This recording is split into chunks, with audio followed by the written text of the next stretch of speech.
Hi friends, welcome to our channel. இன்னைக்கு நம்ம சேனல்ல ஒரு சூப்பரான இன்ட்ரஸ்டிங்கான ஒரு வீடியோ தான் பார்க்க போறோம். என்னன்னு பாத்தீங்கன்னா இப்போ வாட்ஸ்அப்ல நமக்கு வந்திருக்கிற இப்போ அண்ணா நம்பர்ல இருந்து நமக்கு வாட்ஸ்அப்ல ஒரு மெசேஜ் வந்திருக்கு. அந்த கான்டாக்ட்டை நம்ம காப்பி பண்ணி அதுக்கு அப்புறம் கான்டாக்ட்ல போய் சேவ் பண்றதுக்கு வாட்ஸ்அப்ல இருந்த மாணிக்கே அந்த நம்பரை எப்படி நம்மளோட கான்டாக்ட்ல சேவ் பண்றது அப்படிங்கறத பார்க்கலாம். சோ வாங்க வீடியோக்குள்ள போகலாம். வீடியோக்குள்ள போறதுக்கு முன்னாடி நீங்க நம்ம சேனலை சப்ஸ்கிரைப் பண்ண அப்படினா ப்ளீஸ் சப்ஸ்கிரைப் பண்ணிக்கோங்க. கூடவே இருக்க பெல் ஐகானை கிளிக் பண்ணிக்கோங்க. இப்போ வாங்க வீடியோக்குள்ள போகலாம். So first நம்மளோட வாட்ஸ்அப் ஓபன் பண்ணிக்கலாம். ஓபன் பண்ணதுக்கு அப்புறமா இதுல நமக்கு வந்திருக்கிற அன்னோன் நம்பர்ல இருந்து வந்திருக்கிற மெசேஜை வந்து ஓபன் பண்ணிக்கோங்க. இப்போ இந்த கான்டாக்ட் நம்பர் வந்து என்னோட மொபைல் கான்டாக்ட்ல நான் சேவ் பண்ணனும். அதுக்கு இந்த வாட்ஸ்அப்ல இருந்த மாணிக்கே நம்ம வந்து ஈஸியா நம்மளோட கான்டாக்ட்ல வந்து சேவ் பண்ணிக்க முடியும். சோ அதுக்கு அந்த கார்னர்ல இருக்க மூணு டாட்டை கிளிக் பண்ணீங்க அப்படினா இந்த மாதிரி ரெண்டு ஆப்ஷன் வந்து வரும்.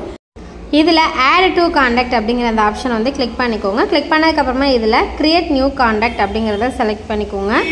செலக்ட் பண்ணதுக்கு அப்புறமா நெக்ஸ்ட் உங்களுக்கு இந்த மாதிரி ஒரு பேஜ் வந்து ஓபன் ஆகும். சோ இதுல பாத்தீங்கன்னா அவங்க வாட்ஸ்அப்ல வந்து என்ன நேம் கொடுத்திருக்காங்களோ அந்த நேம் வந்து அப்படியே ஃபர்ஸ்ட் நேம் அப்படிங்கற இடத்துல வந்து மென்ஷன் ஆயிருக்கு பாருங்க.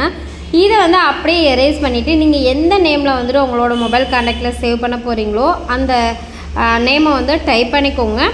சோ டைப் பண்ணிட்டு சேவ் அப்படிங்கறத கொடுத்துட்டீங்க அப்படினா இந்த கான்டாக்ட் பாத்தீங்கன்னா டைரக்ட்டா உங்களோட மொபைல்ல வந்து மொபைல் கான்டாக்ட்ல சேவ் ஆயிடும். சோ இது மாதிரி ஈஸியாவே உங்க வாட்ஸ்அப்ல வந்திருக்கிற நம்பர் அதாவது அன்னோன் நம்பரை ஈஸியாவே நீங்க காப்பி பண்ணி அதுக்கு அப்புறம் உங்க மொபைல் கான்டாக்ட்ல போய் பேஸ்ட் பண்ணி சேவ் பண்ணனும் அவசியம் இல்ல. டைரக்ட்டா வாட்ஸ்அப்ல இருந்த மணிக்கே சேவ் பண்ணிக்க முடியும். கண்டிப்பா இந்த வீடியோ உங்களுக்கு ரொம்ப யூஸ்ஃபுல்லா இருக்கும்னு நினைக்கிறேன். யூஸ்ஃபுல்லா இருந்துச்சு அப்படினா இந்த வீடியோக்கு ஒரு லைக் கொடுத்துட்டு நம்ம சேனலை சப்ஸ்கிரைப் பண்ணி கூடவே பெல் ஐகானை கிளிக் பண்ணிக்கோங்க. மீண்டும் வேற ஒரு இன்ட்ரஸ்டிங்கான ஒரு வீடியோ சந்திக்கிறேன். நன்றி, வணக்கம்.